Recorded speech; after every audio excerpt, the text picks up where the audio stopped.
Represent those of WOAI and iHeartMedia. Welcome. This is Sidebar. Sidebar, a frank discussion on life, the law, and liberty. Sponsored by the LaHood Norton Law Group.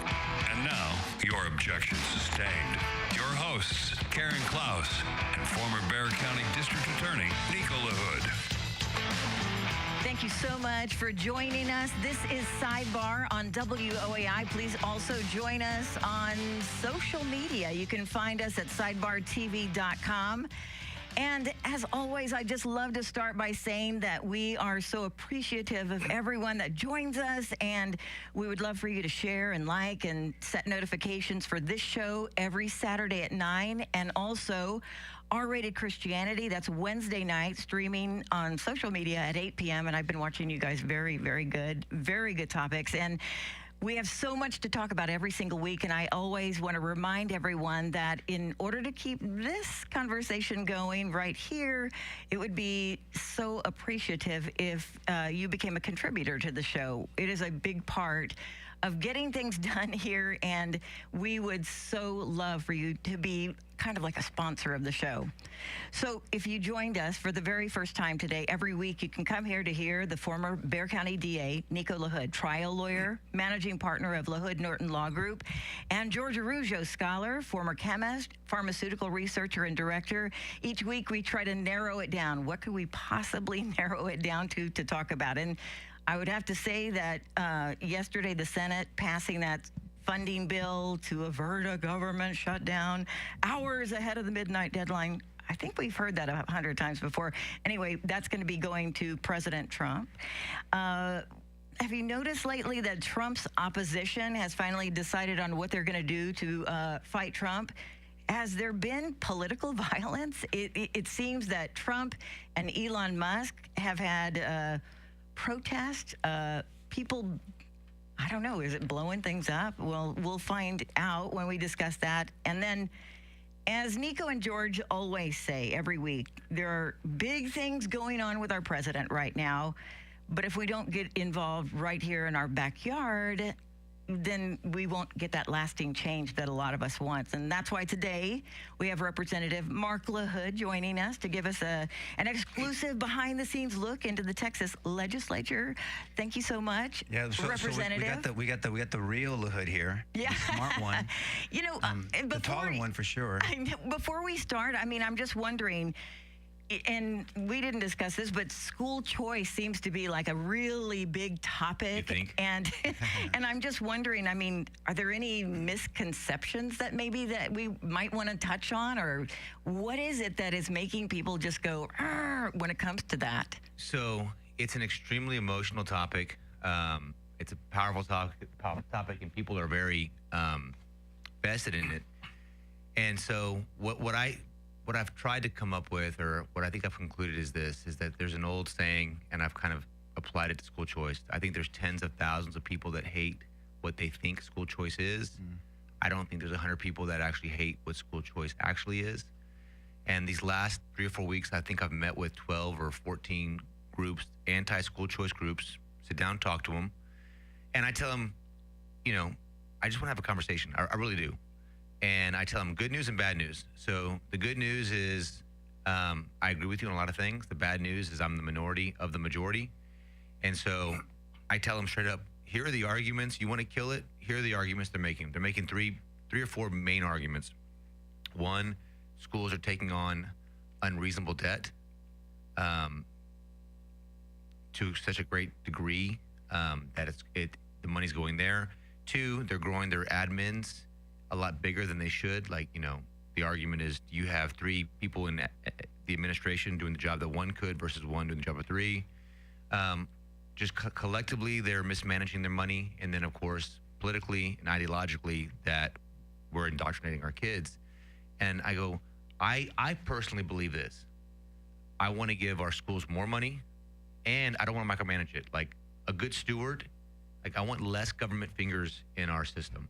And so I want our schools to be able to use their money wisely as they believe is best. And I said, so here's the issue. Those are the arguments. Those are the arguments for school choice, you're saying? Those are the arguments for why, you know, schools are being essentially, sorry. It's okay. Why schools are essentially, going the wrong direction. Because the argument is twofold. I don't think anyone actually really cares whether or not people send their children somewhere. The argument is the money's being diverted to pay for that versus exclusively going to public education. Got it. It's a money issue. So with the arguments for school choice, I mean, because I don't understand it. I mean, I've learned more about it through you and me trying to get involved in it. And so I know my ignorant or my view of it right now has been, okay, we pay school taxes, right? We pay taxes to school. What's going to happen to that? So what happens to my school taxes?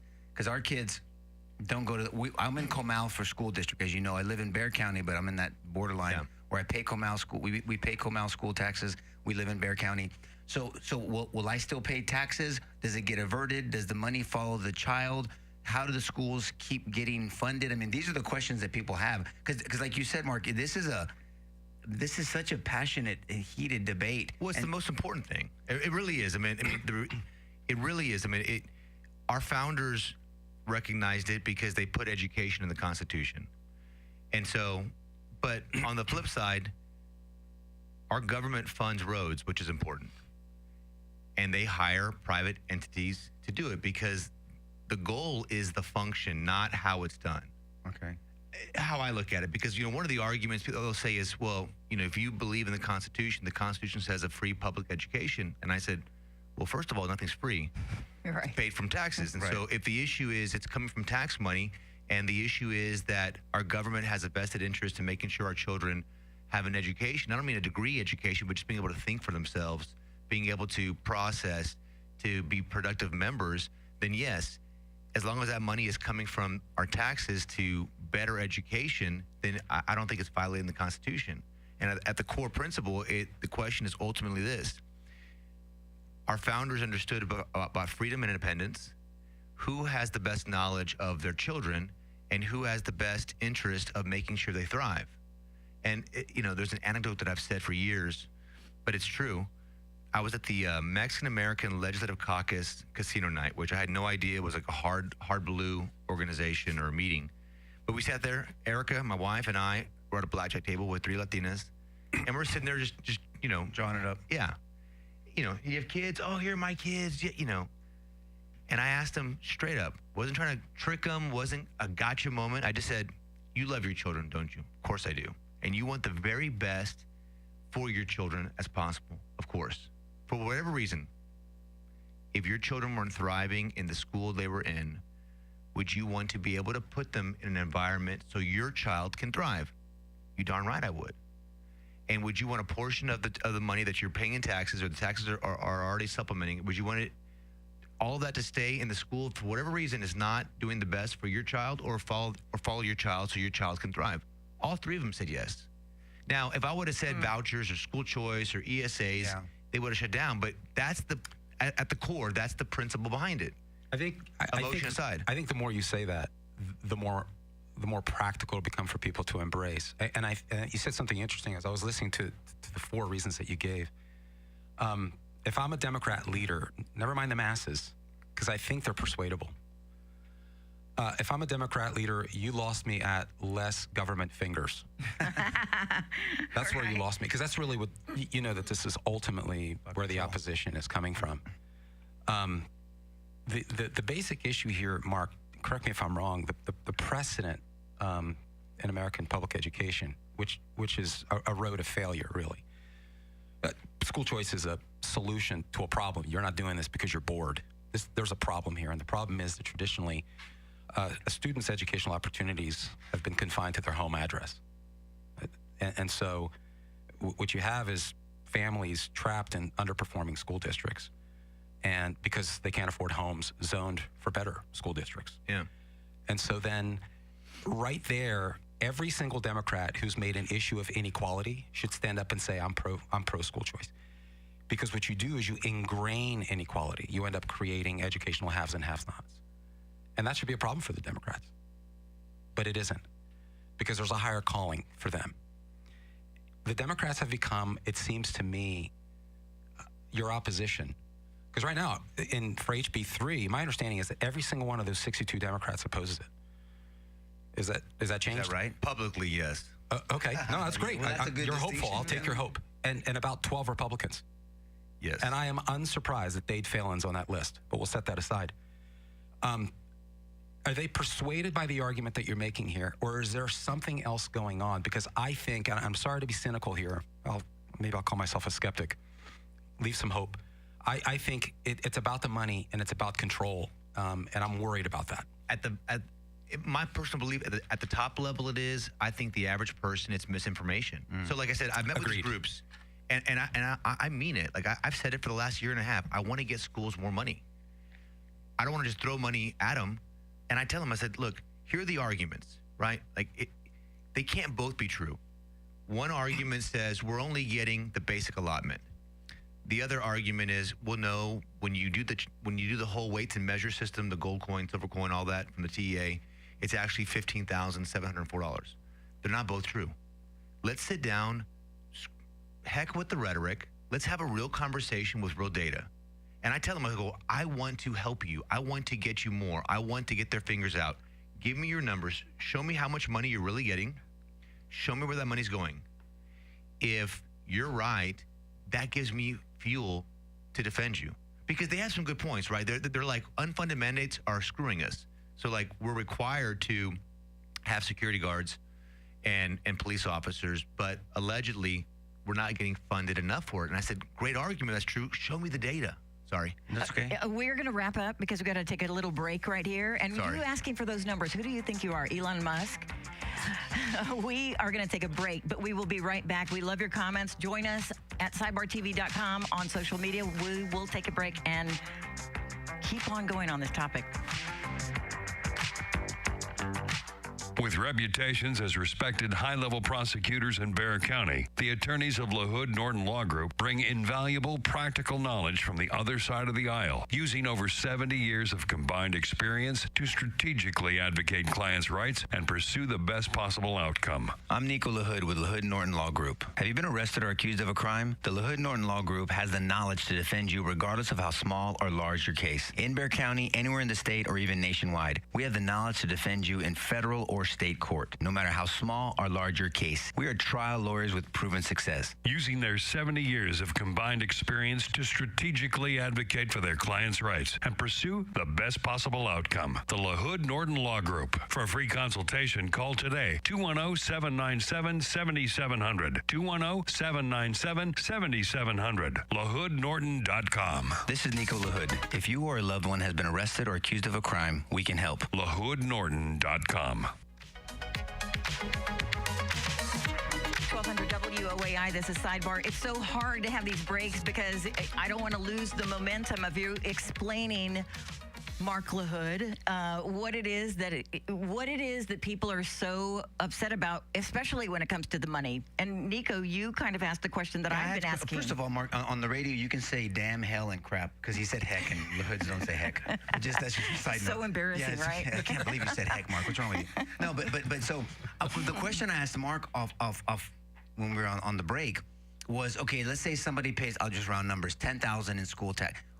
I thought that what the government does is give you a credit. So instead of paying $10,000, you hold back $7,000 and use that $7,000 if you want to homeschool or you want to go to a private school. That's how I thought. Mark was telling us, Karen, as you heard on the break, that there's two versions of school choice. There's the Senate version and the House. I guess people are practically asking how would this work, but you're saying it's not in law yet, so you guys are working out those details. Yeah, we're still hammering it. I mean, so what's being proposed? Like, how would it functionally work? The ballpark essentially is this: is families would get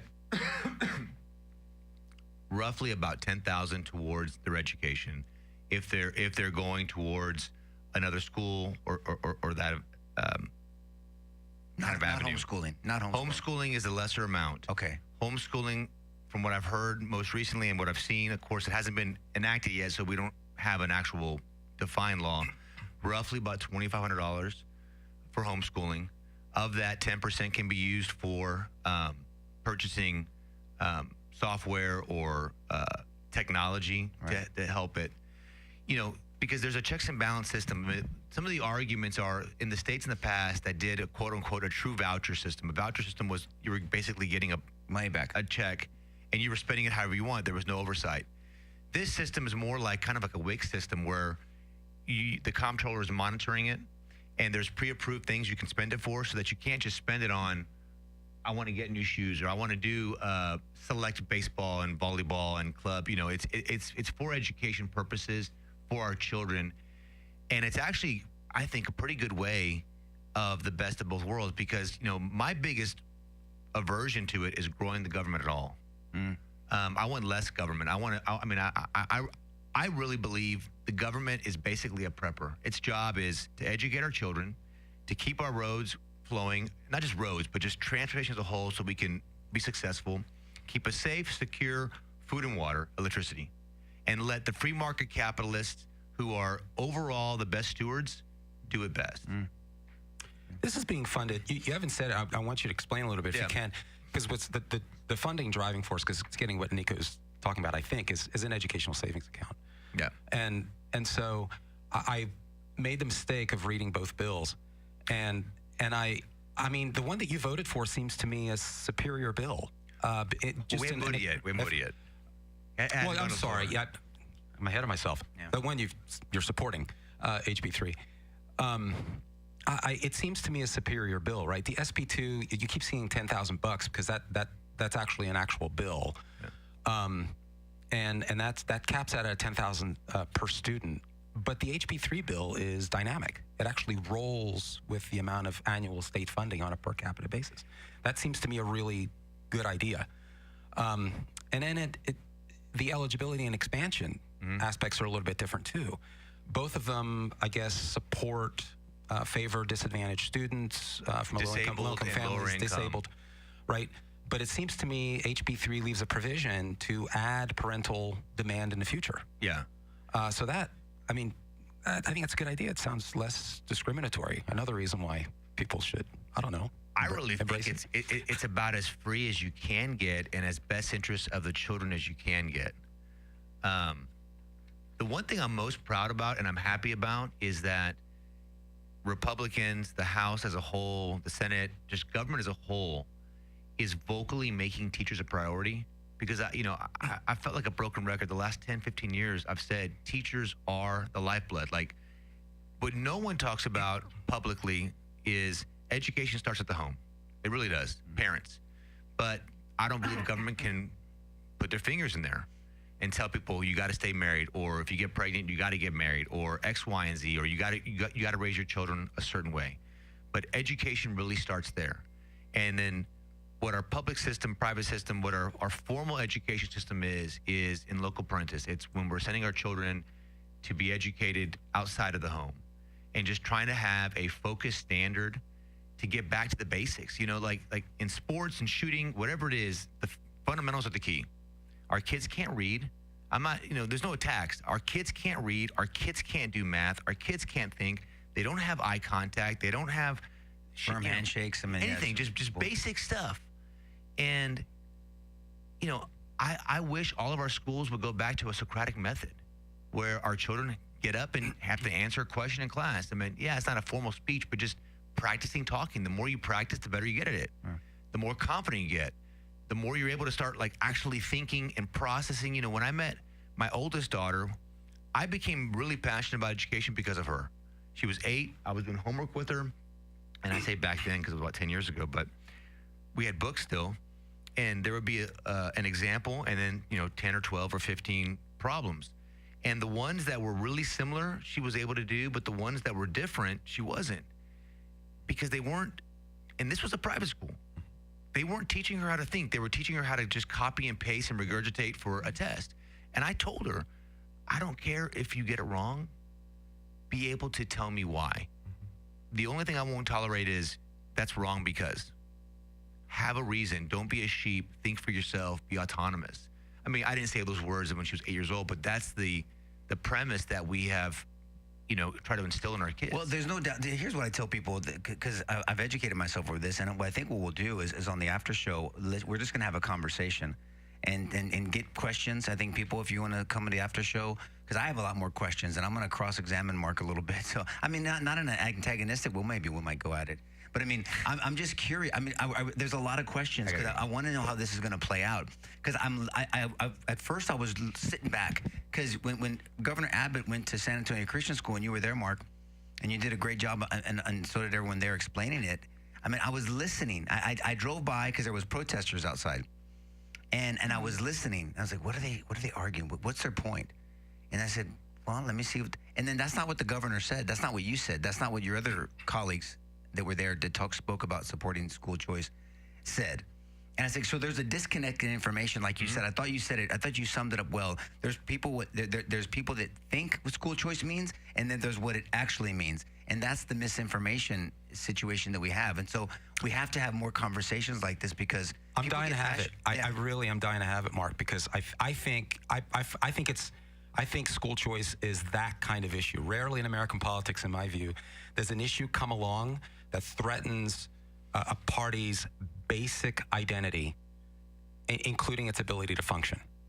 And I think at the heart of what's going on with this issue, that's that kind of an issue. And I think that if we continue to make the advances that you're proposing in this bill, because this isn't just about Texas, it's happening nationwide now. And we've seen kind of an avalanche after COVID for a reason. Yep. Nico gives the best rendition. He's like, one day during Zoom school, Mama walks by Junior, in a Zoom class. And she goes, whoa, hold up. What did the teacher just say? Yeah. What'd she say about white people? and then, whoa, what in the world are kids being taught? I think this is picking up speed nationally. So I think this is historic. And I think the Democrat Party's very identity and their ability to function are at stake. And we should discuss that because I think that's the reason the opposition is coming. And I think people need to be educated. Not to throw your enemy under the bus, but just simply lay it out. Yeah. We got to talk about motive. You're an attorney. Motive matters. So we should talk about it, I think. I don't know if this is just a too simple question, but if all the parents in one school district take their funding and go to another school district, and then that district ends up with no students anymore, I mean, isn't that a quick way to say, well, that school district sucks? So, yes, you're right. So there's a lot of arguments, right? So funding is broken down even further, whether it's average daily attendance or it's just the total enrollment of the potential number of kids, period. So that's one way of funding it. The other is taking money away from the school, putting it somewhere else. But you're right, in the sense is if children are leaving a school, they're leaving it for a reason. And so the way I explain it is one school of thought says, okay, if the school is failing for whatever reason, leave politics aside, just people want to leave, then we need to invest in fixing it. And I agree with that. But I think what school choice does is it does both. We're going to focus on fixing it, but we're also going to give parents an avenue for their child to go where they can thrive. I really believe it does both. And maybe I'm just ignorant. Maybe I'm living in fantasy land, but I really believe it does both. I believe that when you give people more opportunity, they go where they really want, and they're not as confined to where they live, because we do have school choice right now. Alamo Heights is the best school. I was just going to bring up that school. In this area. You can pay tuition to go there. And I toured it, right. And I was blown away because they have some programs that are amazing that unfortunately currently aren't considered priority funding. They have a program, it's almost like a Shark Tank. And they have these kids come up with an idea, market it. I mean, some great stuff. And I want to see more of that in all of our schools. But I also want to see a focus back on trades, because what's not spoken is we have a deficit of plumbers, electricians, Carpenters. All of it. Yeah. And it's only getting worse. And those are industries that out of high school you can make 60, 70, 80, 90,000. 100 actually. I checked into it. I was trying to lowball it, so I wasn't, overhype it up, but without debt, and the sky's the limit. And it's necessary. Well, we're not focusing on that. These are the conversations we're going to have on the after show for sure. Important. It can be a little more free conversation. We can take questions from people. So hopefully that they'll tune in with us. But speaking of the political divide, Mark, I guess we get into the Schumer situation. And I know we're going to go on break in a few minutes. But what I think is disheartening, and I wanted to ask you about your experience up there. I mean, I won't say our private conversations, but I mean, I know it's been an interesting experience, and you see this divide. I've never liked politics where people just stick to party lines, because then you're loyal to your tribe over the idea. Mm-hmm. If the other side has a good idea, then okay. If we're supposed to be principally based people, public servants, and you hear of the will of the people, right? Of the people, by the people, for the people. Well, then I think a vote of a politician or a public servant should follow the idea, not the party. Now, if a party claims a stake on an idea, then so be it. And if the other party's stupid enough not to mold to the will of the people, like an 80-20 issue, like men, kicking the crap out of girls in sports, I mean, then that's foolish for the party. But I mean, are you seeing that as much here in the state? I mean, because it seems like the Republicans will break from Republicans more than Dems will break from Dems publicly. I think what I've seen is the legislature is 100% dependent on relationships. Like, it's all about relationships, getting people together. To get elected, you don't have to be good at relationships or communication or negotiation. And I think at the most basic level, that's the disconnect, is that there's a group that says, hey, how do we mediate? How do we figure out how to move it forward? And there's another group that doesn't. Obstructionist. Well, I won't say obstructionist per se, but they lack the ability, and both sides. There's Republican, Democrat. It's a human nature issue. They're not good at the negotiation, at the communication, I think it's communication ability. And then there's a public messaging issue after. I know, but that sounds like every job in America. But Probably. Unfortunately, you guys are supposed to be speaking for us, and that's where it gets a little sticky, I'm sure. Okay, we're going to take a break. I don't know where we're going to come back, but remember, this will be a continued conversation on the after show.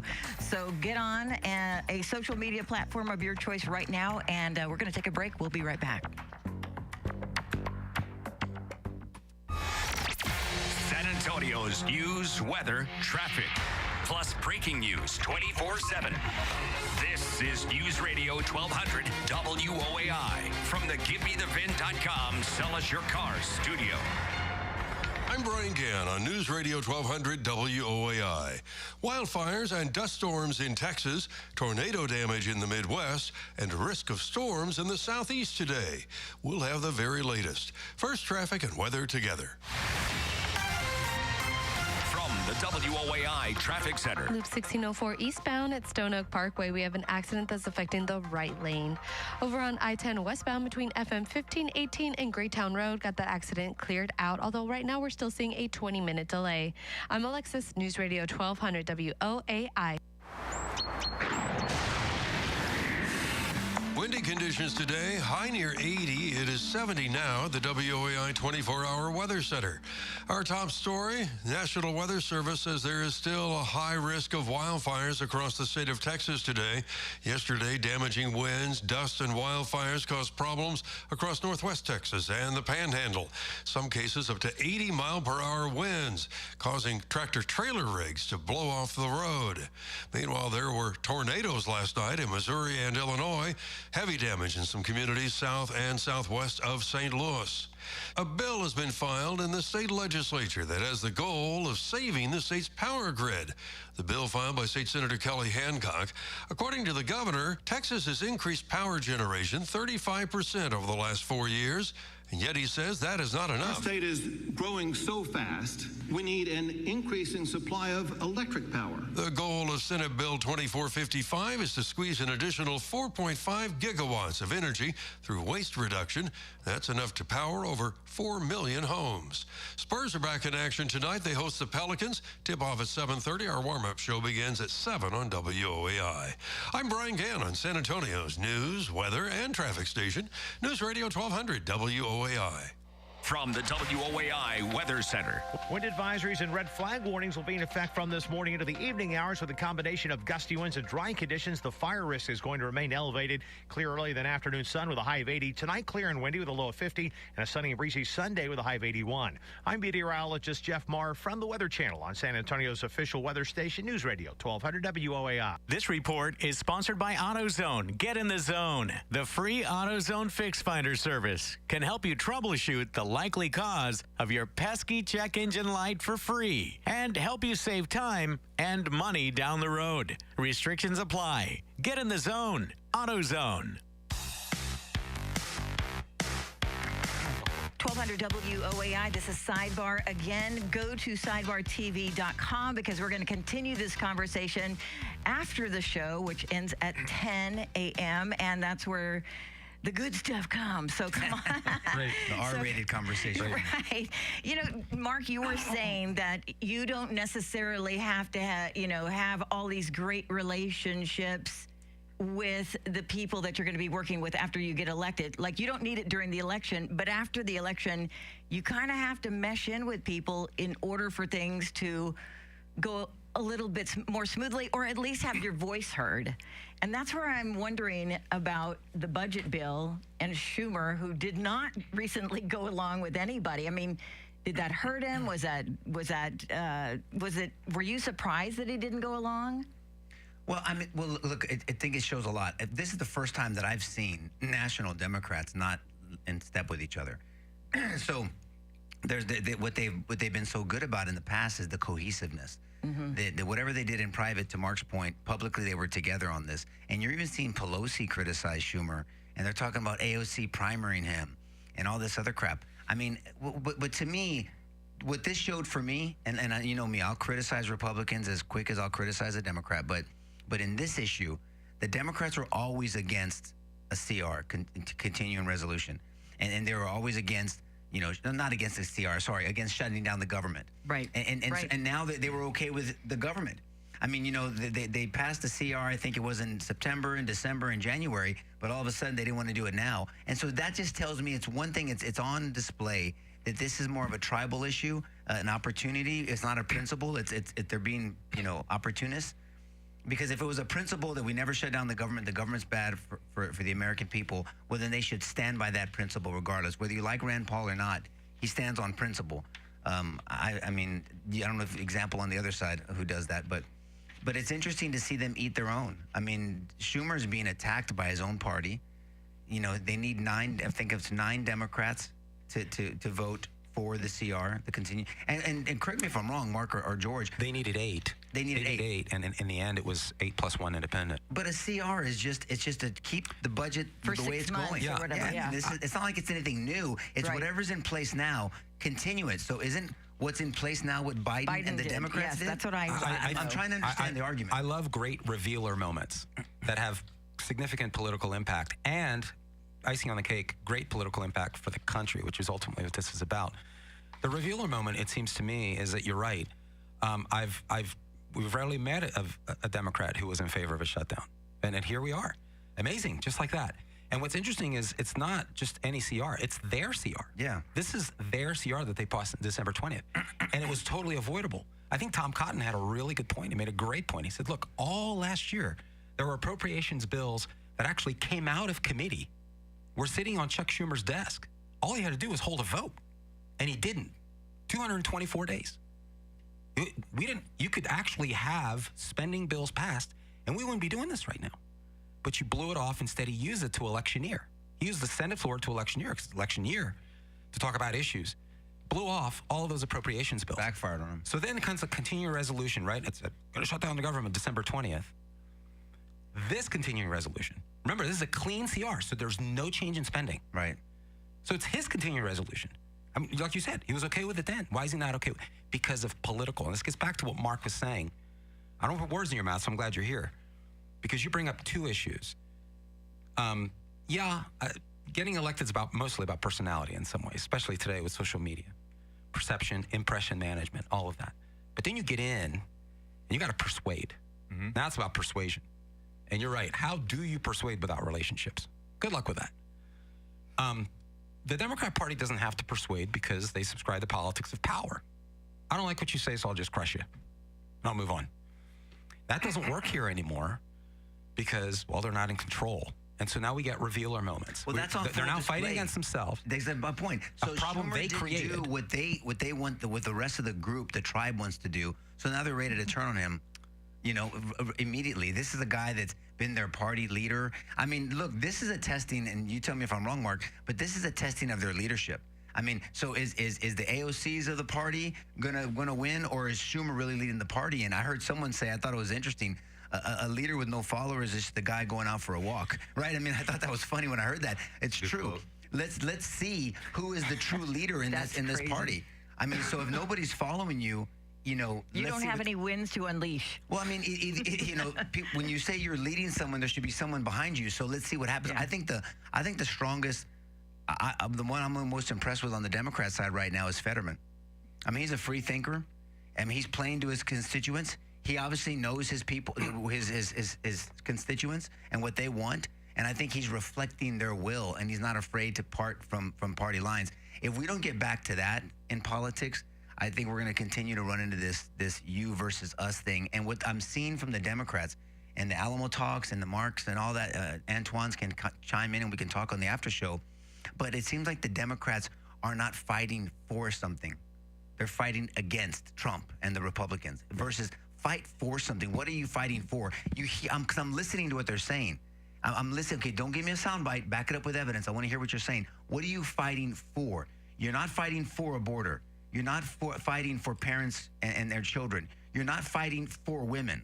What are you fighting for? You're not fighting for a strong government and a strong military. You're not fighting for ending a war. You're not. What are you fighting for? Don't just fight against Trump. That's You're not all going to they're win doing. me over. It Yes. really is. It really is a conundrum, isn't it? Because American voters came out en masse and rejected what they're fighting for, which was building a stronger coalition of grievances. That's what they're fighting for, and people have had it with that crap. Yeah. The division's enough already, ad nauseum. Mark, I'm curious because I have my thoughts on this. What do you think? What kind of intersection do you think Chuck Schumer was at? I mean, what do you think his choices were? Because it was crappy and really crappy, right? Yeah, the lesser two evils. Why did he pick this one? Well, because life is rarely, if ever, do you have a clear black and white, good and evil, right and wrong. Like decisions, laws, policies, everything is the better of two imperfect ideas. You know, some more than others, and you just got to make a choice and go with it.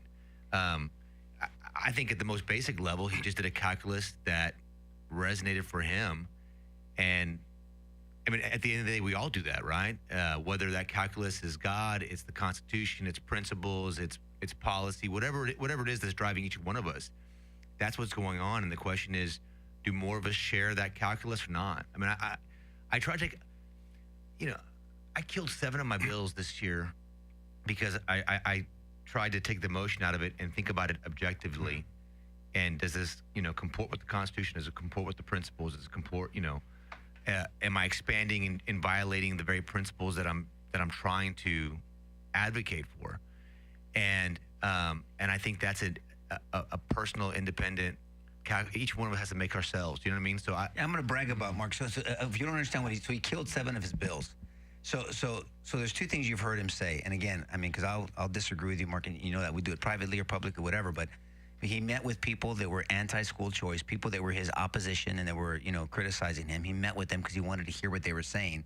And he agreed with them on principle if they were right on principle. But then he talked about how do we practically put that into play, and how do I practically deal with what I have to deal with on my side too, to make sure that we're doing what's best for the people. But number 2, so it's not about just chalking up, statistics to him. He killed 7 of his bills because he said, look, what I'm not going to do is be a hypocrite, in a sense that I'm not going to put something into a bill or propose something into law that violates the principles that I said that I came here to protect. And so I think that's a reflection. It's good for you, Mark. Yeah. I mean, I always say that. I said this to Mark when he ran in his political career, and I say this to everybody who runs for office that has, for whatever crazy reason, wants my thoughts on what they're doing. I tell you, are you prepared to be a one-termer? If you're not prepared to be a one-termer, then don't run, because then someone will always get your goat. Someone will always control you. Someone will always intimidate you. Someone will always persuade you to do something that violates the reason why you came in to serve the people in the first place. If you're not prepared to turn one and done and go home, then don't run, because then you won't be effective, or you'll turn into a puppet, or you'll hurt your credibility ultimately, because you'll become part of the problem that you said you were going there to fix. So good for you, Mark. Continue to be that way. Continue to meet with opposition. Continue to face criticism. Continue to give answers, and then people can make the decisions they want to. Continue to try to, as Isaiah 1 says, to sit down and reason with people. That's what we're called to do. That's what Mark does as a lawyer, and he's a damn good lawyer. So you can say damn on radio. But also he wants to be a public servant, not a politician. And that's what 121 voted for. And so I think you're serving your district well, and Texas. But all right, my commercial's over. No charge for that, by the way. Championing the politics of persuasion, which is not what's happening. Well, there's two ways, right, to run a government. It's through power, it's through intimidation and force, or through persuasion. Our founding fathers chose persuasion. I mean, so, this is why when you get into, I know we're going to get there, Karen, whether we talk about Schumer or we talk about how the left is responding to Elon Musk and Trump Tower and all the Tesla dealerships, it's either force and threats and violence, and I don't think we're there yet, but we'll talk about that, or persuasion. They chose persuasion. A constitutional republic, representative government is about persuasion. If my idea sucks, then George allows me to share my idea, and he says, I told you Nico's idea sucks, and here's my idea. Oh, crap. Well, I guess, George, you have a better idea. And then you vote on it, and then you put it into law, and then you send people there to represent those ideas. That's how this government is set up. And so when you talk about intimidation, I mean, when you talk about force, when you talk about violence, when you talk about canceling people or doxing them, or what, do you hear what happened to Joe Pags? What do they call it when they call in a fake threat to your home? Swatting. I mean, it happened to him. He talked about it I talked to him the other day about it, but then he talked about it on his show. And Sean Farage too. It's BS, man. I can't stand that crap. I mean, and this is where it seems like the left has been going for some time. And then the problem with that is, how do you respond to it? Can we talk? No, you end up doing the same thing back to them. Yeah. Violence begets violence, and that's what I've always been afraid of for my children and my grandchildren. We've got to go back to persuading each other and ideas, a battle of ideas. Or it takes Trump saying, okay, now this is terrorism. If you're going to choose not the power, but not the persuasion, but the power, there has to be somebody that says something about it, or it just continues to happen. Okay, we have one more segment on WOAI, so get on social media right now, and we will continue this conversation. This is Sidebar.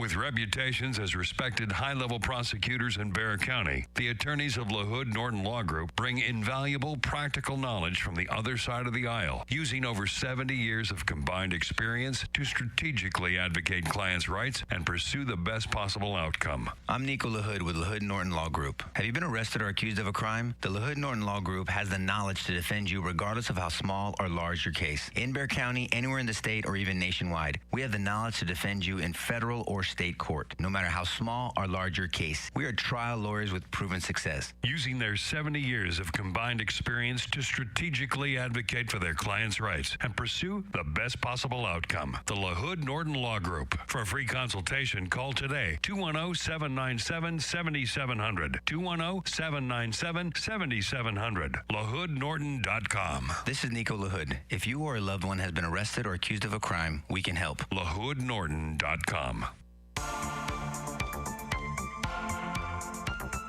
This is Sidebar, but remember, whatever platform that you're on right now, you can start, of course, interacting by giving your questions, and we'll have a better chance when we get off the air to answer some of the questions that you have in. So you were saying, George, that Schumer breaking from the Democratic Party and this budget bill actually passing is bigger than what a lot of us realize. I was just chatting with Nico briefly here during the break that this really was a significant win. It's not a groundbreaking conservative win as we would typically categorize one, but I think in the long scheme of things, I think this is fantastic. I was asking Mark, what do you think the choices were? It seemed to me crappy and crappier, because on one hand, if he would have said, nope, we're gonna hold their feet to the fire, we're gonna go ahead and let the government shut down, then he would have had the political blowout, of course, because it's on him. It's his CR, and they're not changing anything. So why is he gonna go forward with a shutdown? He could reject the resolution and be stuck with that problem. But then the other hand is, according to the Congressional Research Service, apparently the Office of Management and Budget has complete authority at that time to start furloughing all kinds of bureaucratic personnel and reallocate those dollars towards stuff Trump cares about. I don't know, you pick it, ICE, the border control. So this would be a nightmare for Democrats. On the other hand, which is what Schumer ultimately chose, Nico, it seems to me he said, okay, fine. then we won't get the political blowout now and hope, I don't know, let's hope things aren't as bad going forward. But the problem is that Doge just now continues with the cost cutting. And so in the next 5 months, until you actually do what's called budget reconciliation, and this is going to be, I think this is a no-brainer. They're going to accumulate all of these cut proposals, and they're going to pass them into an actual budget. Listen to what I just said. Everything Doge is going to propose. I mean, not everything. I'm sure it's almost hard to believe when you say those words. I mean, he's clocking on Doge.gov right now. He says he's at 115 billion, and it's accumulating. Now, if you're concerned about inflation, pay attention to what I'm about to say. He said he could get to $1 trillion, though. Oh, no, he's getting, I mean, at this rate, if he can continue to do what he's doing, he says we'll get to $1 trillion easy if we're not stopped before then, he said. So think about this. You needed a 60-vote support to invoke cloture. Cloture just simply means, okay, it can actually go to a vote. And then once it goes to a vote, it's simple majority. So yesterday was 54-36, and we're rolling, Nico. Now, we're going to accumulate all these cuts that Doge is going to make. And what they're going to do finally, I pray to God, that's what Johnson says, they're going to codify them into law. And budget reconciliation shows up in August. That's a simple majority vote. That is devastating to the Democrats. Their priorities are ignored. You know, all the DEI stuff, all the reducing every concern in life to the lowest common denominator, the color of your skin and your sexuality, and actually focusing on things that Americans matter. To codify that stuff into law, good luck changing that in the future. This was a significant move. And I'll tell you what, Mike Johnson, that dude, I can't believe I'm saying this. The dude's a beast. Mike Johnson? I don't know if you heard about what happened. And Mark, you probably know, so I'm probably, preaching to the choir here. But so Johnson somehow scraps together, which is a paper-thin majority on something like this. And he does this behind the scenes, builds consensus. In the end, he ended up peeling a Democrat off, too. He lost Massey. But he peeled a Democrat. And apparently, typically what's done is that the House does its thing, and then they debate with the Senate. He shut down debate. Once he reached consensus, he shut down debate, told the Senate he wouldn't have any further considerations from them, isolated Schumer, and he left Schumer with these two choices on his own. Because he knew Schumer had crappy and crappier to choose from. So for Johnson to be able to do that and make that happen under the circumstances with all the pressure, good for him. I think this was very well orchestrated. Well, the country ultimately wins here. He's battle tested. I mean, obviously, he's learned a lot in his speakership. Good for him. But here's the thing that people, I heard this week, and this is the kind of crap that irritates me. So if this whole anti-Doge movement, so the idea of trying to stop waste and fraud and inefficiency. Okay, Obama in 2011 had a campaign to cut waste campaign. President Obama in 2011, it's his idea. So this is my point. When you talk about the border, went back before the election, I always brought up Bill Clinton in 1995 when he said during the State of the Union address, the greatest threat to this country is illegal immigration. Okay, these are Democrat ideas, or they used to be Democrat ideas. Okay, give them the credit. But why are they getting away from that? So Obama in 2011 has his campaign to cut waste. That's what DOGE is, Department of Governmental Efficiency. It's the same thing. You want to go back and call it, what is it? Campaign to cut waste. Katakua? I don't know. It doesn't sound right. Campaign to cut waste. I mean, but it's the same. The idea is, can we be more efficient with our tax dollars and answer to the American people how we're being stewards, as Mark was saying earlier, with your money? That's the idea of representative government. It's not our money. And then and all politicians need to get that crap out of their head. You're dealing with our money. Whenever someone's using somebody else's money, they're always a lot freer about it. But then until our pop used to say, I may never forget, I'm the light police in our home. And so I was like, hey, what do you guys leave the light on for? I already knew you were going to say that. Our pop used to come in the house. I never forget. He used to always say to us and our older brother, he's like, hey, when you start paying the bills, you can leave all the lights on if you want to. And that sounds like my dad. And I was like, well, or whatever, Pop. And it didn't register to me. And now I've turned into my own man. I mean, I'm the light police. Are you kidding me? If Tony Arujo is listening right now. When we were kids, we didn't have any heat because he wouldn't turn it on. We'd freeze. I live in Pennsylvania. The guy was merciless. Get a coat. Dad, I love you. Mark, Nico mentioned Obama, but I mean, Clinton and Gore did the same thing. Democrats have done this before. This National Performance Review to cut government waste. What's changed? Again, I don't think it's overly complicated. It's a messaging. It's a belief system. For instance, when you're that passionate or that closed off, you already have that confirmation bias of where you are and where you want to be. And so if this was their party proposing it, it'd be a great idea. The fact that it's the other party, it's a school choice, right? Like, you're calling it a school choice. It's a pushback on what they believe Elon Musk is and what he represents, on what they believe Trump is and what he represents, what they believe MAGA is. And, it's this disconnect on what we're really dealing with. Like, we stopped having conversations about ideas and principles, and we just go on these big topics, these big bullet points. And we get closed off or shut down before we even can get to the meat of it because of that. I think it's as simple as that. Yeah, you're right. Because you're describing a resistance movement.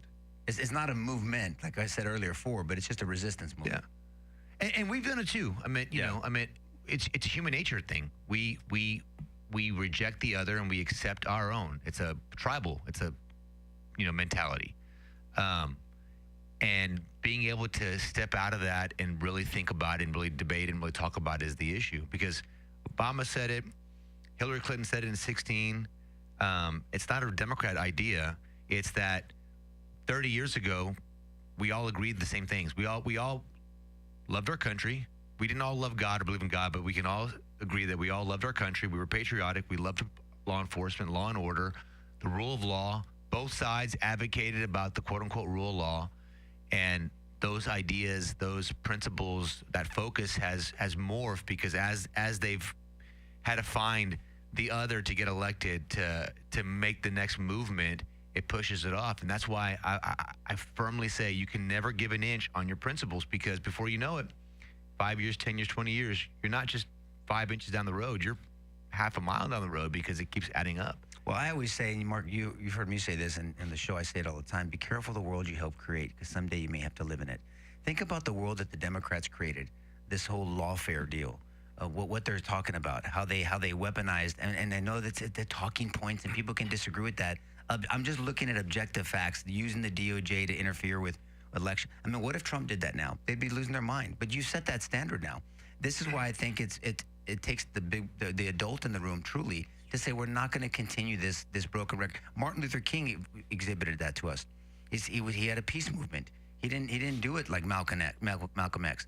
He didn't want to do to them what they were being done to him and blacks back then. He said we got to do something different, and it was really a biblical response. He responded on principle. He responded on, look, don't judge me by the color of my skin, by my character and the content of my character. So he responded with something different. So with all these issues, if someone just brings problems and complaints, that's fine. But bring me a solution. And like with Ukraine and Russia, all the people criticizing Trump for what he's doing, well, then what's the answer? Let them continue to fight? It's a stalemate. No one is going to militarily win. Everybody will tell you that. They'll even admit that. It's a stalemate. All that's going to happen are people are going to die. And then who's going to fund that? So either we do two things. We continually fund this never-ending war, and our tax dollars go instead of to the border, instead of to people Americans that need help, and Americans and people that need a hand up, not a hand. Hand out, not a hand up. All that, whatever. We're going to go to foreigners. We're going to continue perpetually do that, or we do something different.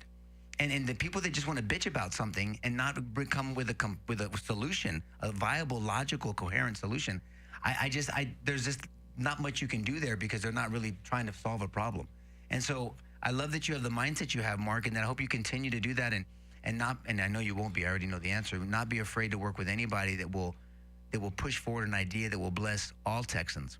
I wish more people had thought that way in national government as well. Nico, before Karen cuts us off. Yeah, I got to ask Mark. So what do you do when they're not persuadable? Do you know that within the first 5 seconds? Is it something just kind of, you finally get to the point, nope, somebody's not in any danger of accepting good advice after a conversation? Or what do you do? My focus isn't so much persuasion as creating relationship, because there's 150 members. We're not going to agree on everything. And I tell them, I don't agree with my wife 100% of the time. I don't agree with my brother. I don't agree with myself 100% of the time. Oh. That's the reality of it. We're not always going to agree.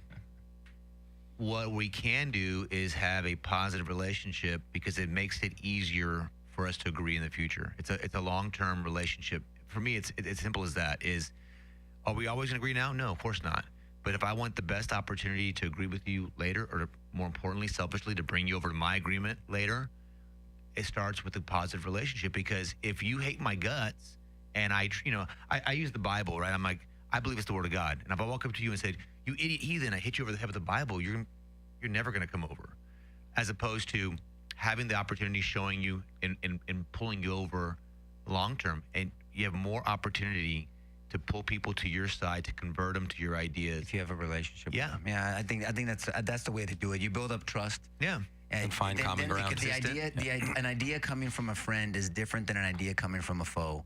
And I've tried to tell that to people. And that doesn't mean in building up that friendship that you compromise your principle, but at least you open up an avenue to share that principle. Trump does that, doesn't he? Isn't that what he does? What do you mean? In what sense? He doesn't look at. He looks at ideas and listens to everything. Then he comes to his conclusion. We can talk about Trump. He's an interesting person now, because I mean, I've quit trying to over criticize, and not that I'm afraid to criticize him, but I mean question the way he does things, because he's been pretty effective. So we can talk about that. We can talk about more with Mark, answer questions, write your questions in, jump on social media, because we're going to be talking for another 30 minutes or so. And we'll get into your questions. We'll be looking at your comments and responding to them, and we'll talk more about Schumer, politics, Trump, Tesla, Elon Musk, and the Texas legislature, guys. Thanks for joining us. God bless you guys. See you in a couple minutes. The preceding show was paid for by the LaHood Norton Law Group. The views and opinions expressed are those of the advertiser.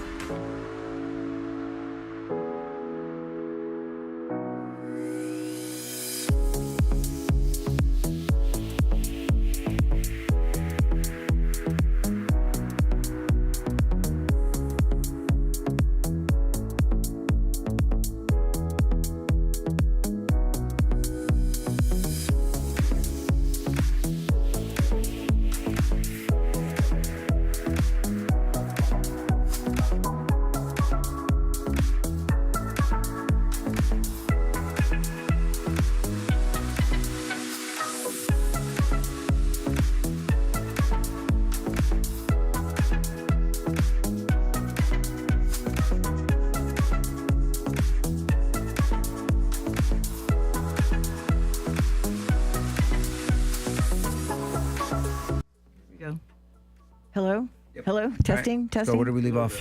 Can I ask Mark a question? Yes, and please. in the process, give some kudos to Abbott. I always get nervous when people start with that. Yeah. No, I was just school choice bills in the state of Texas aren't new, Mark, right? I mean, we got about 30 years, but mostly lots of failures. And so was it 2023, Abbott came out swinging. Something changed. And I'm going to go back to the COVID pandemic, because I think a lot of eyes were opened. And I think Abbott, kudos to him, because I was critical of Abbott for other things during COVID. But on this, I have to say, kudos, true leadership, in my view. Comes out swinging in 2023 and decides to make it an emergency agenda item, if I recall correctly, which means it gets school choice, which means it gets fast-tracked through the legislature. And the Senate actually passed a bill. And surprise, surprise, it died in the House. It died in the House because 21 Republicans sided with Democrats to kill it. And that was one of the things that we were frustrated about when we were talking about we were having a show around Super Tuesday of this past year, and we were last year, and we were celebrating your victory on Super Tuesday. But something happened on Super Tuesday that was kind of a result of the initiative that he took up after the bill was crushed. He said, fine, if these people can't be persuaded to do the right thing, these are conservative representatives that were elected to champion, at least that's the thinking. If you're a voter, you're thinking, that's a Republican, therefore he's conservative or she's conservative. Yeah. Therefore, they're going to take the mantle of conservatism and they're actually going to, vote accordingly. That's the expectation of the voter. Yeah. But voters have been connecting the dots and saying, just because you're a Republican doesn't mean you're a conservative. And it seems to me the governor took up that cause and says, fine, if that's not going to happen, I'm going to find myself a new legislature. And he literally campaigned against 16 of them, from what I remember. And he had enormous success. Yeah. Come Super Tuesday, 6 out of those 16 won outright. I think there were 5 who decided not to run for re-election to begin with. And so in the end, 4 out of those 5 are pro-school choice. And I think that there were 4 that went to runoffs, and 3 out of those 4 were pro-school choice. Yep. So at the end, a huge victory. So you guys finally have, it seems to me, at least on paper, the majorities to carry the day. So kudos to Abbott for the leadership he's shown on this. I think it's been enormously helpful. Well, it must help to have a governor. It was courageous to put it out there. I mean, and so a lot of these groups keep asking me, listen to your constituents, and I tell them, I believe I am. When I campaign in the primary and the general, knock tens of thousands of doors, Republican, Democrat, Independent, and consistently 6 to 7 out of 10 families across the board, when we sat down and talked about it. I had people said, "Oh, I'm against school choice," or I can't vote for you. That's fine. Let's talk. Overwhelmingly, they want it because as a principle, it makes sense. As a principle, we all want it. As a principle, it's better for our children. And I don't believe that it violates business principles, as it violates the Constitution. I mean, nothing about it is insane or unreasonable or not functional. And then it becomes a question of how much do we spend? But that's a question regardless of school choice. Because people say, well, you're taking money from education funds. No, it's not. We have a budget that we're setting for public education as a whole. Okay, that was one of my questions. So there's a budget for public education. Yeah. So then I'm gonna get when this thing, assuming it passes, vets out. Yeah, vets out. There's gonna be a budget. So part of the Texas budget, you guys are gonna allocate money for schools. Yeah. And how does it get distributed to schools? So it's like so think of it this way. Big picture, it's a big pie, right? Okay. And so you only have so much of the pie that you can give to all the programs: transportation, education, higher education, public safety, the board, whatever it is. Okay. You got to carve that out. We've carved out X amount for education regardless. Now, additional $1 billion is being carved out for school choice. And so fair argument, well, that $1 billion could go towards the public education fund. Oh, sorry. It's okay. The public education fund as well. The reality is that there's only so much that they're prepared to spend. I'm not on appropriations, that they're going to spend because they have to cut this up all the ways. The money that's set up that they're allocating for it is the money they're allocating for it. School choice fails, that money is still being allocated towards it. What no one really admits or talks about publicly is I think over a third of the state budget is spent on education as a whole, higher and public K through 12. I mean, it's over $100 billion. Golly. So how does Alamo Heights get money versus Harlandale? I say Harlandale because our mom went to Harlandale, and so we grew up. There's a lot of donors. I'll tell you what I'm against. I'm really talking about state money. Yeah. Oh yeah. So that brings up another tricky issue. I'm against. So there's a principle that got enacted, I think, about 30 years ago called recapture. So basic level property taxes. We all know property taxes, which that's a whole different animal to tackle. We have comments online too. Well, yeah, I mean, it's a priority because if the government can take your property for not paying taxes, then you never own it. You're just renting. Right. That's right. And that's the issue. That's right. What the conversation with those people, what I tell them is this: whether we like it or not, it's not going to happen overnight because we have to figure out, for the government to continue functioning, how do we transition the money that we're taking from our property taxes? Where's that coming from? Do y'all want to institute a income tax, which would take a constitutional amendment, which no one wants an income tax like California? Does it come from sales tax? Is it coming from purely oil and gas? Like luxury tax or something? Yeah, where is that coming from? But we have to have a real conversation because it's got to come from somewhere. Otherwise, we have no money for the government. But that's a separate argument. But we have wealthy neighborhoods and poorer neighborhoods or lower income. And like, for instance, Alamo Heights is losing, or the state is taking, I think stealing, their property tax to allocate throughout the state, which frustrates me because I don't think it's our burden. Like, that's socialist. I'm going to overly burden the rich to pay for the entire state. The government needs to manage its money better instead of taking a disproportionate. What do you mean? A Property disproportionate taxes share. What do you are mean sky say? So recapture. high there. Yeah. Yeah. So what do you mean? So what do you do? I'm going to use Harlandale again because that's where Mom went to school, and I spent a lot of time down there. We spent a lot of time down with Grandma. So what if? But if people on a less affluent area, they're going to pay less property tax because their properties are not as expensive. Yeah. Or value wise. So then you have to reallocate money. I mean, I am anti-socialist. You guys know that, but I'm just saying that's just a budgeting issue to me. I mean, everybody pays their fair share, meaning that you say, okay, if you pay X amount of percentage, your property is more expensive. You're going to pay a bigger number because it's a bigger chunk of money. But they're taking They're not away a complaining. bigger They're not amount. complaining about taking the money. They're saying, not what they're saying. What's happening is I'm paying a bigger share, and I'm getting none of it back. Oh, got it. Okay. Because they're using my bigger share to fund this versus the state saying, hey guys, like taxes, that's fine. Take your consistent spread. I'm fine with that too. I'm not fine with that, but I mean, at least be consistent with that. But don't, like, what are the ideas for the billionaires? We're going to tax billionaires, 80% because no one needs $1 billion. Well, I'm sorry. Worked hard for my money, saved up to get into a neighborhood because I want a school district. We're paying a lot of money in taxes, and I want that to go towards our district. I mean, it's basically the inverse of school choice. Like, school choice is, I want the money to follow my child.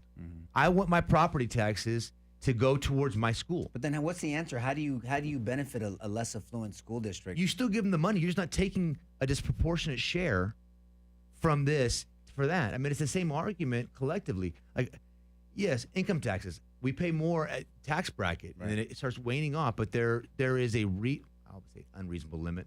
But the amount that's being dispersed is, I think, in some of these neighborhoods out in Dallas and Houston, some of these Rockwall, beautiful area. I think it's disproportionate.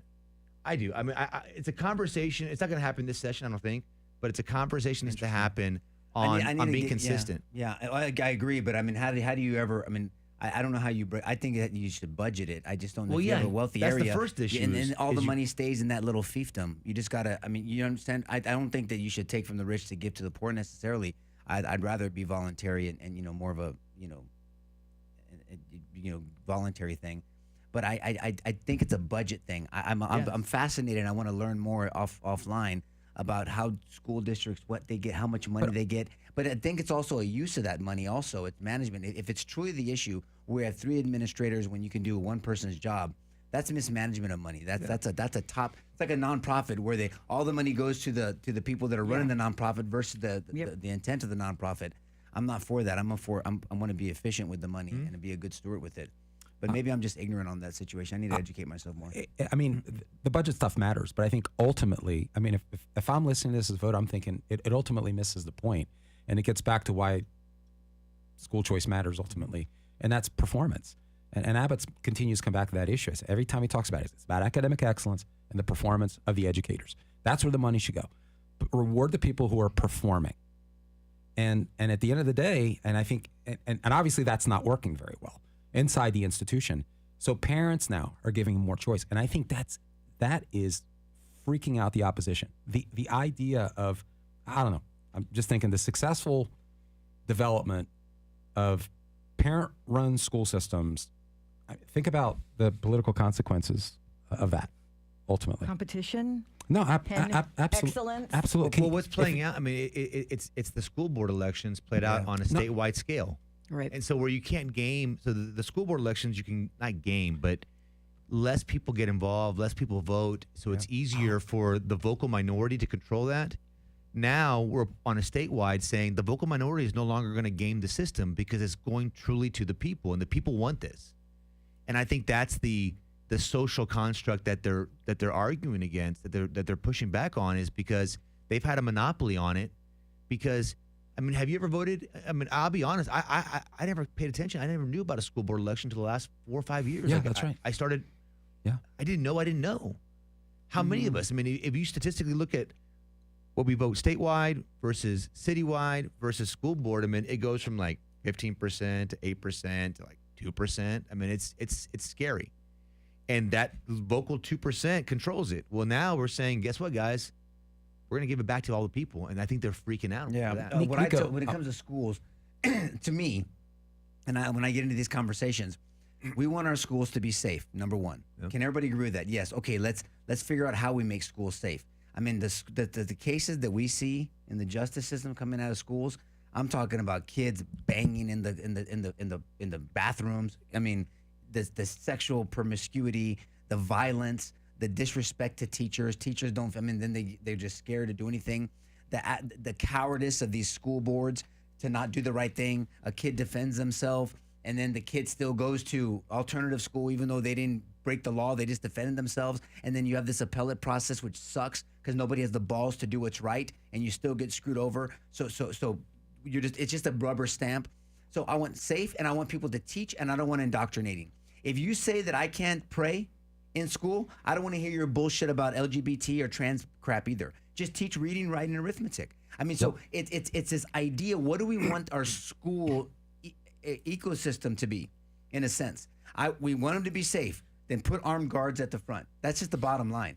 That's a deterrent. We shouldn't have to do it, but we have to. So that's the way it is. And it's not the gun's fault. It's the heart problem. You have people that are just morally bankrupt, and we have so much division that we're fomenting, and this hateful rhetoric that we can talk about in a second about how the left is talking about Trump and Elon and all this other crap that's insane to me.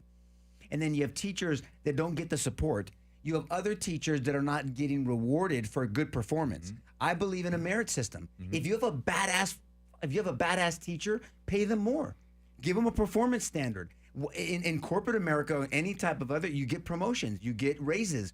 But then when they read tenure, then they can do whatever they want to do, and they can't be fired because you have a gutless school board, and then their hands are tied, and no one wants to buck the system. Fuck the system. I want to do what's best for the kid. That's the deal. That's the problem that we're running into. So it's safety and educate. Teach my kid how to write. Teach him how to read. Teach him, like Mark said, and we always talk about that, critically think. I don't hover over my kids and save them from every situation. I watch them, but teach them how to think through and reason through problems. Teach them, I mean, and prepare them for the future and what they're going to see out there. And I love that you're saying that, because we've talked about this on the show before. Not everyone's made out for school, but you can be educated in many ways. I mean, like you said, we have friends in the AC business. They make a ton of money, more than doctors and lawyers. I mean, you can be an entrepreneur. Get this thinking going. We need to create an environment of true education. And true education, as Albert Einstein, is teaching someone how to think, not just memorizing stuff. It's how do they think? And so I agree. That's, to me, how do we get there? And that's the problem, I think. So I think whether it's school choice or not. I think you've gotten to the core of the issue here, and the political opposition. These are very different philosophies. And you know that. I mean, you've talked a lot about this. You know, education really matters to me. And I was so excited when you were running because you made it a front and foremost concern. Diversity, equity, and inclusion, the implementation of neo-Marxist theory at the ground level. And this is what American classrooms have been used for. I mean, it's crazy. It's subsidized indoctrination. It's nuts. We wonder where the money's going. We don't have to look too far. I think ultimately that's the issue here. And that's why I said at the top of the program, school choice is such a powerful issue because it cuts to the foundation of the proliferation of that ideology throughout American society. And that's where the resistance is coming from ultimately at the end of the day. Because, and if you think about it, this really comes back to teachers' unions. I don't think people understand how powerful teachers' unions actually are. I mean, and the funding that come from teachers' unions, the Democrat Party candidates is insane. I mean, it's. But why? Why have they teamed up with the Democrat Party? Well, what do they get from it? Okay, so let's back up just a moment to explain. That's an important question. So, you've got state after state, and I happen to check out Northeast, like Pennsylvania and New Jersey, just to see. I was astounded by the numbers in New Jersey, for instance. But state after state, if you look at the people who are running the phones, who are knocking on doors, who are doing the Zoom meetings, who are coordinating town hall gatherings, for Democrat candidates, overwhelmingly, they're members of teachers' unions. In New Jersey, for instance, a tiny little state, I try to pick the smallest state I could think of, like over 200,000 strong doing that. And so those union dues, yeah, that's right, those union dues, in large part, a lot of them fund Democratic candidates. But why? I know that, but I mean, why? What ideology connection do they have? Why? I mean, when I was growing Well, up, let's go to Randy Weingarten, who's the president. I mean, Sorry to interrupt. teachers- Well, because critical, man. They because of saved what kids' they lives. because of what they want, universal health care.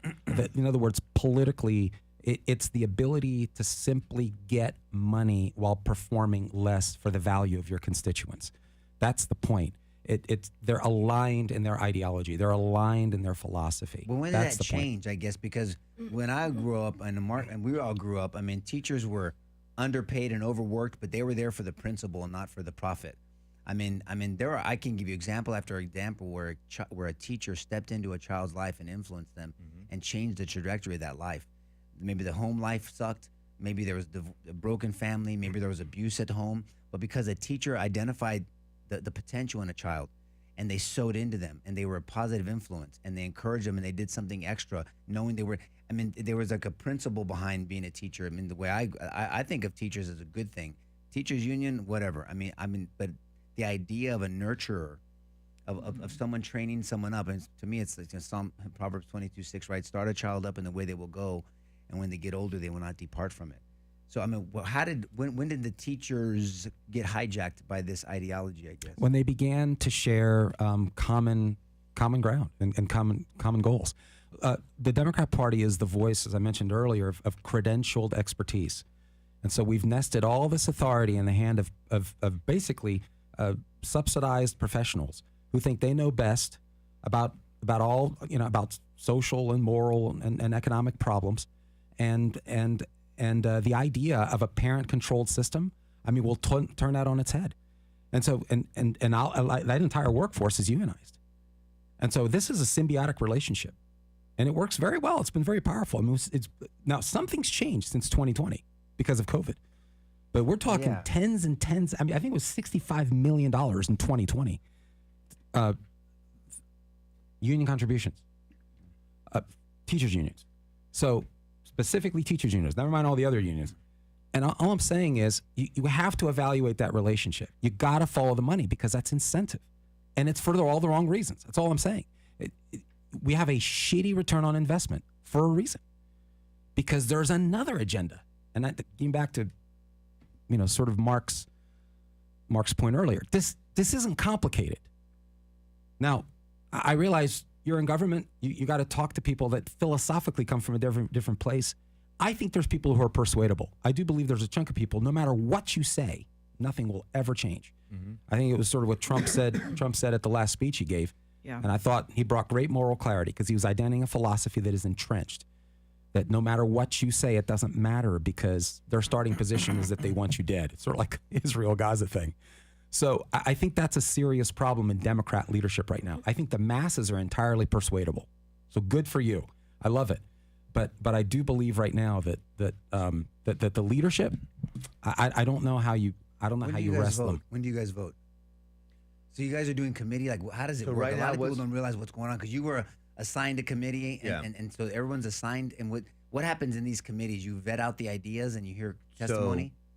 So the bill filing deadline was yesterday, so no more bills can be filed. Okay. And how many did you file? Did you file bills? I didn't file any. Okay. No, yeah, I filed. Okay. I was gonna say, Stop. No, but you killed 7 of your own bills because they didn't line up with your ideology. Yeah, or I was thinking through. They weren't. They need to be reworked, or ultimately was too much of an expansion of the law or violated the law. Was an exception that I just disagree with. But we filed 16, and I think we joint authored 6 or 7 other ones. But so coming back to the numbers thing, right? There's three things that have to be overcome. Everyone knows about the 76 votes to get a bill passed, but before then, the bills get referred to committees. So, for instance, school choice referred to public education, or a transportation bill, transportation, or homeland security, law enforcement, whatever it is. Those committees and those committee people hear the bills, hear the evidence for and against it, the testimony, and then they're going to vote whether or not it gets referred out or it stays or dies in committee. So a committee can kill it. Yeah, it can never get out of committee. Wow. And that was one of the arguments. How many are in committee? They vary. So, like, for instance, I think appropriations has 13. So 13 out JC of the 150 can kill a bill. can keep it there at that level. Yeah, That's what I'm saying. Never Yeah. gets to vote. Yeah. That's crazy. All right. And then there's another level, which is calendars has to set it. Once it gets referred out, then calendars sets it to be voted on. Because remember, you have 140 days. And so if something is set on the very last day and there's 20 things or 100 things or whatever it is said on that last day, it may never be heard. Wow. And so that's why I was saying there's actually three different levels of relationships. It's all the same people, but it's not as simple as saying, oh, I need 76. You might have 76, but none of those 76 are on the committee hearing it. That's right. Well, guess what? Now you actually need, 84. And then let's say hypothetically, none of those are on calendars. Now you need 92. Who because decides on calendars how you get a bill? Does the speaker and his team, and I there's a lot of controversy. I think they did a great job, and I'm not just like trying to suck up. I think they did a great job on setting people where they need to go. Like, I had no idea that, I'm embarrassed to admit, that JCJ existed, Judiciary and Civil Jurisprudence. So like civil laws. I didn't want anything to do with law because I'm a lawyer. That's what you do. And I was like, I'm gonna get burnt out. I want something different. I want the other passions. I am loving JCJ. You got a point to that? Yeah. And and some of the bills that we're hearing, and I'm critically, I like to think I'm critically thinking on it, but it's areas that I just had no idea or never really focused on. I love it. Like I love it. Good. And I think collectively, there's 150 of us, so you can't get everything perfect. But I think the division, I think we are going to have a great session because of the people that are where they need to be, maybe not where we want to be, right? Like I didn't want to be here. You don't have a lot of time. I mean, you have until what, June 2nd? No, we're about halfway through now. We have June 2nd.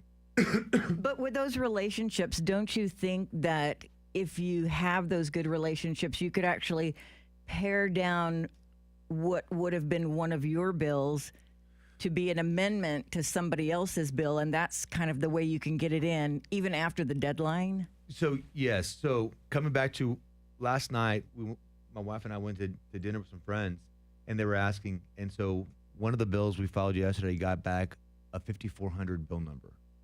So 6,000 bills were filed roughly.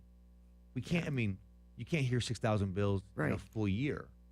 And so it's going to be a weeding out process. Part of the job of committee is also weeding it out. Also, like, hey, this is a bad bill. I mean, they're the judge, jury, and executioner essentially. But, it's this weeding out process to try and, get to the great bills, the great ideas, and narrow it down so then we can have debate on the floor and hear it out publicly for all the members to debate on. Is anything in life perfect? It's not, but from being a part of it now, I appreciate it even more because I think it's about as good as you can get with imperfect people, and nothing in life is perfect. Like I tell people, there's never a perfect bill or a law. It's impossible. We're human. You just try and keep making it as better, as more perfect, as you can. You keep working it and never quit trying to make it better and better and better. It's pretty cool.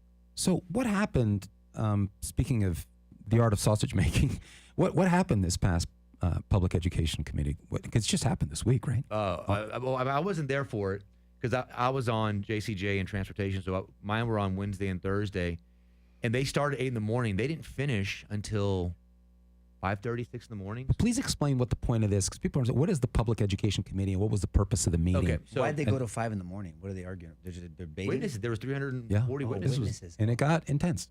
Really? Yeah, there were like 320, 340, 350 people went to Austin, signed up, waited there for almost 24 hours to speak their mind for and against it, which is, I think it's, even if they're school choices. Yeah. Okay. Even the people I disagree with, I respect the fact that you're willing to put it out there. I mean, that's how the system works. That's right.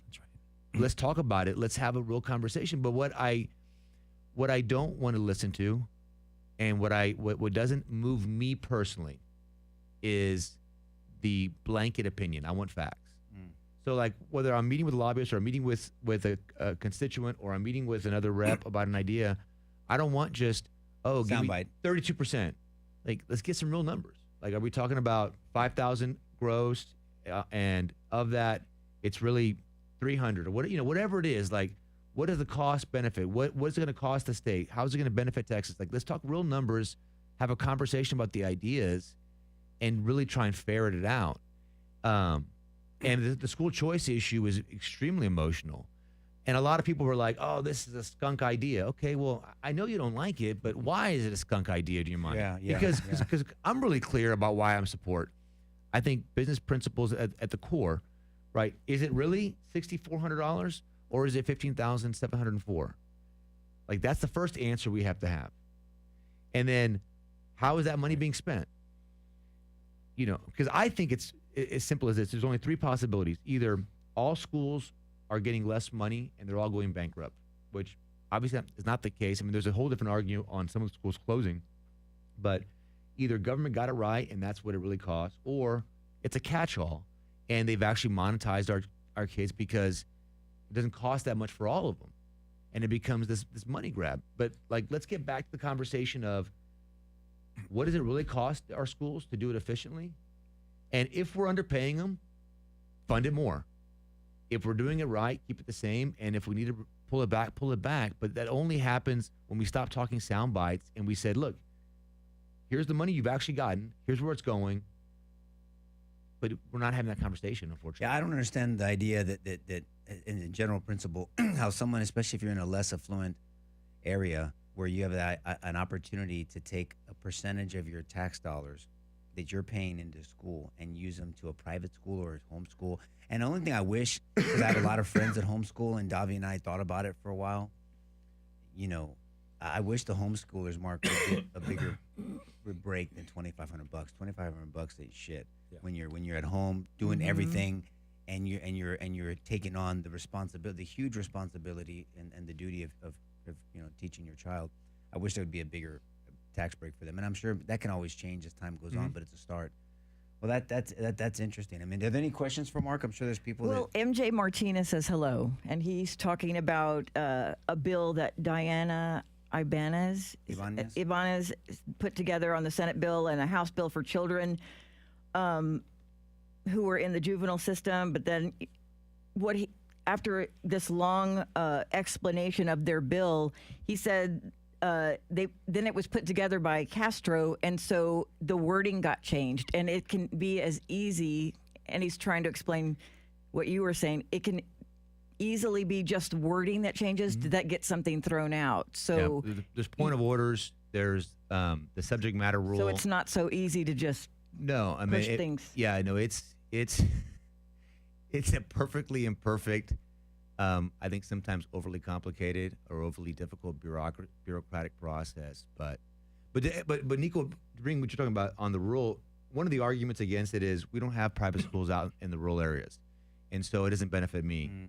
And so all school choice is going to benefit it's not really a universal idea for the state. It's an idea just for the cities, or for instance, if I can't afford to go to private school, I'm not going to be able to afford the transportation and the uniforms. And what I tell people is, you're talking about a hypothetical what if negative versus is the idea itself a good idea? Yeah, and let's refine it. Because let's say there's not a demand in a rural part of the state, but now this ability is there, and if there's enough families that want that change, whether they start trying to get to accreditation for like a micro school or a private school or whatnot it is, I don't think whether it applies or everyone's going to use it makes it a bad idea, because there's a lot of families that are going to stay in the public school system they're at, or they're going to stay where they're at, or they're going to move towards. It isn't an idea for a few. It's, does the idea apply to all? How does it work for people that live in apartments? They don't pay taxes. The apartment owner pays it. So if I'm in apartment 105, and I want to take advantage of this school choice, how does that work? So remember, even though it's funded from taxes, you're not getting a 1-for-1 on what you're actually paying in property. Like, you know, for instance, you got 4 kids. Right. Are you really spending $60,000 of your property taxes on it? I mean, are you actually paying that?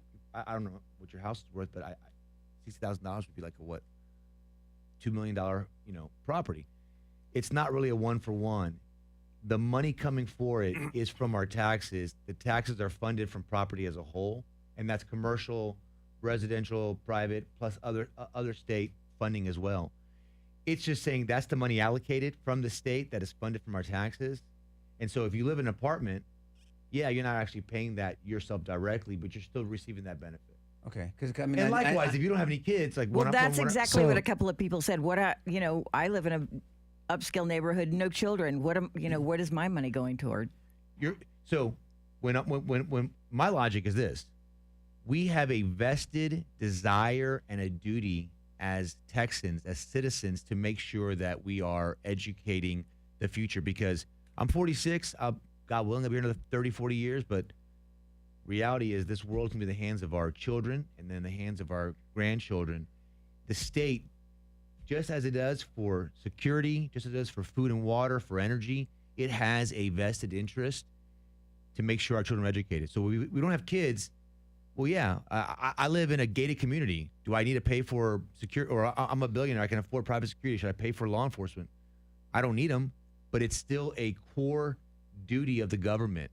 That's where that fund, in my mind, it comes from, because people have said that. I don't have kids. Why am I paying for it? Well, because it's not for someone else's kids. It's for the betterment of the state as a whole. So the whole thing is predicated on that ESA program for funding it.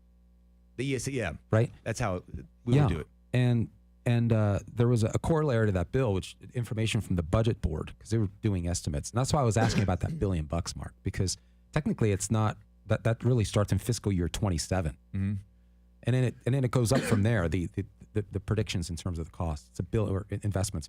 It's $1 billion in fiscal year 27. Then in 28, it's like 3.1 billion, and in 29, it's like 3.2 billion, whatever. But it's impressive, because it's 85%. I think it's 85% of what, because they're anticipating a dropout, an attrition from public schools. That's built in. And so some of the savings is coming from what they would have spent in public schools, because those kids are leaving and they're going to alternate forms of education. So that's built in there.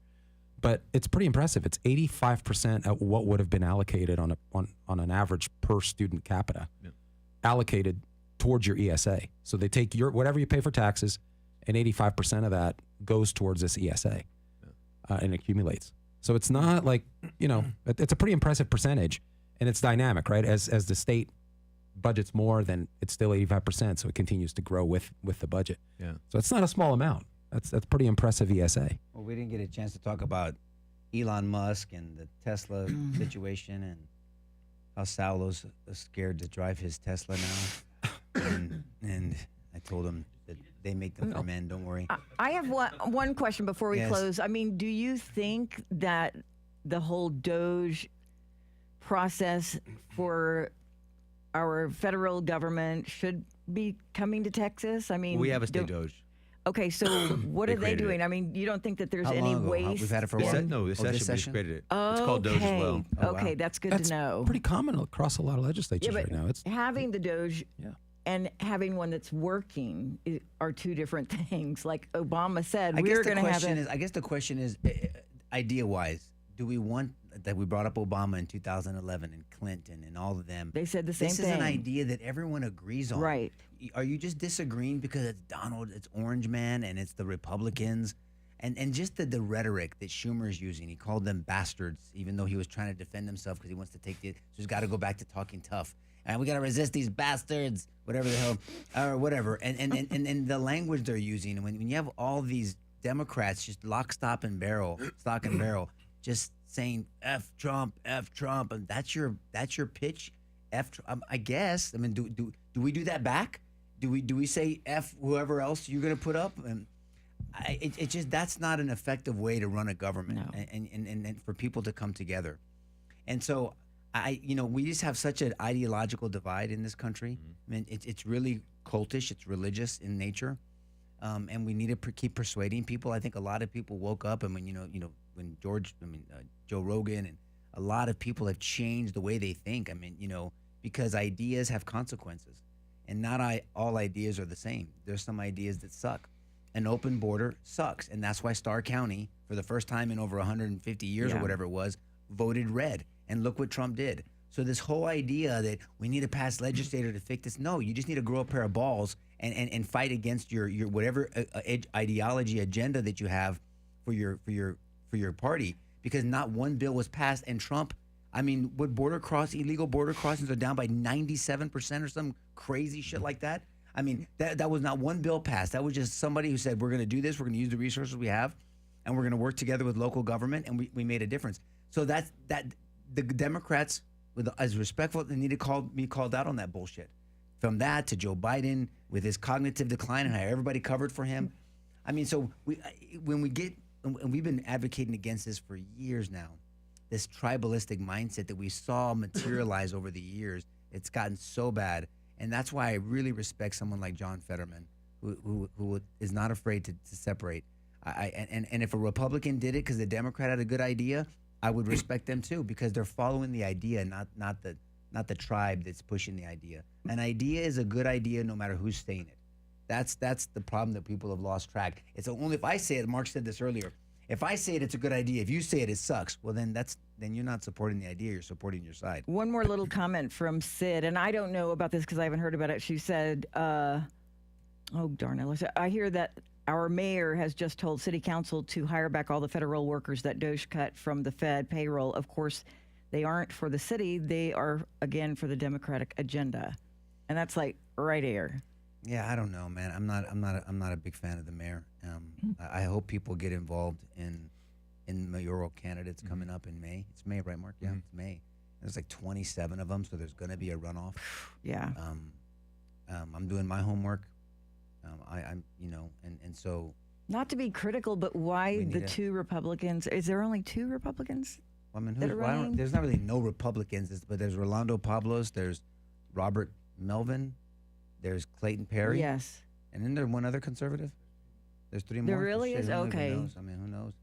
But here's the idea. I mean, see, that's how we want to label people: Democrat, Republican, conservative, progressive. But that's the way the city is. I know that, but that's why we need to get away from it, because you have that dude Beto that's supported by Castro and all the typical progressive left and Nelson and everybody. It's like, can someone break away and have your own thought? I mean, why? I mean, sit down. That guy Beto met with a friend of ours, a friend of mine, that was because he was looking for veteran support, and I said, look into what he thinks and what he's at, and ask him this question. I mean, all of them need to be asked the same questions. Now, I can't answer for people what you want your city to look like and what you want. All I know, for me, my observation, and this has to do with the DA position, the sheriff, and city council and commissioners. This city is less safe than it used to be, and I'm not trying to pump myself up. I mean, because I worked with everybody. But even locals, nobody wants to go downtown anymore. That's all for the tourists. I mean, no one, because you don't feel safe going downtown. I mean, and so when your city goes down that path of not being safe, and now everybody's into safety now, because that whole defunding, and any candidate that raised the fist on defunding the police should not get a vote if they have not fully repented and said, I was persuaded, pressured, I was weak in that moment, I am stronger now. You repent, and then I can listen to you. But when you try to dance around the fact that you'd want to defund the police, and you know that was a shitty ass idea and it's stupid, and now we see where we're at. But if a city's not safe, you think tourists want to come here? When they say, like, well, I don't want people. I hear people get shot at rooftop bars at your place in your city. I don't want to go have our convention where you're at. I hear that you have a beautiful river walk, but good luck making it back to your hotel. You know, I mean, you have a bunch of homeless on the street and all this other bullshit. Yep. I mean, so. I don't know, man. Choose wisely, people. Only 9 to 12% are going to vote in May for the mayor and city council. All city council. And when you have all city council that all think the same, you want to get away from that, you know, and really have a different set of ideas that will bless the city as a whole and not just little pet projects. So safety is critical. We wrap up. Any more comments? No? We don't have Alamo talk today? Or Mark? Hey, Alamo. He has a message for you, Mark. Let's see if I can find it. I'm actually surprised. He said, thanks, Mark. I appreciate the info. Please don't be afraid to reach across party lines and work collectively with the other side. He's a Democrat that he always comments. I like him overall. He really has good thoughts. Thanks, Alamo Talk. I appreciate that. And Mark will, by the way, I'm already helping him. He already had this planned anyway. As soon as he's done with session, his team is going to organize, group gatherings, and also reach out to listen to them, inform them of what happened with the session, and see how we can do. But to let's get serve back to true bipartisanship. And bipartisanship in modern history simply means abandoning your political distinctives or your philosophical distinctives. And I think that's Republicans have failed in that regard, and that's changed in the last few years. This idea that we're going to be bipartisan. And in the end, you just end up making arguments, for instance, for school choice on libertarian grounds, which is, it'll be more competitive. Meanwhile, you don't talk about all the social issues that people are really concerned about. Because let's remember, all of this inertia behind school choice right now came from what happened really in the last 4 or 5 years, when people realized what their kids were being taught was decidedly anti-American. And that's what drove it. It wasn't the competition argument. And so I think we used to make arguments. I'm using school choice since we're on this topic. We used to make arguments on a bipartisan manner for school choice over the last several decades nationally. But we did it on libertarian grounds, I guess the best way I can say it, or liberal grounds. We conceded to the arguments that they felt were favorable. We never made our own. And so in the end, we were more concerned about the opposition, and we fell into consideration who the hell we were voting in. They weren't true conservatives. And so all of that got lost. And so I'm hoping that in the process of reaching across the aisle, that we don't lose what we actually are standing for because we're trying to be conciliatory. I think that's a danger. I mean, so that's my worry. We're interested in relationships, as you are, but in the process, you don't want to lose your distinctives. Well, I'm gonna just brother moment. Proud of you, doing a great job. I know he tells me all the time saying, "Man, I really love doing this job. I think it's so purposeful. I love talking to people that I disagree with or disagree with me, and listen." Mark's always opening to learning and changing his thoughts if someone can bring logic and facts to him, and it coincides with a principle that he believes on.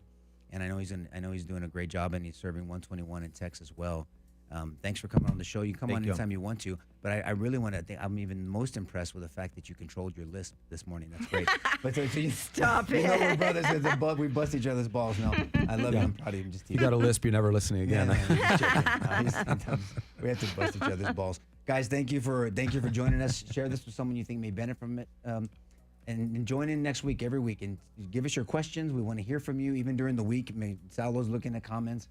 And we'll tackle the topics next week. Have a blessed weekend. Bye-bye. Thank you.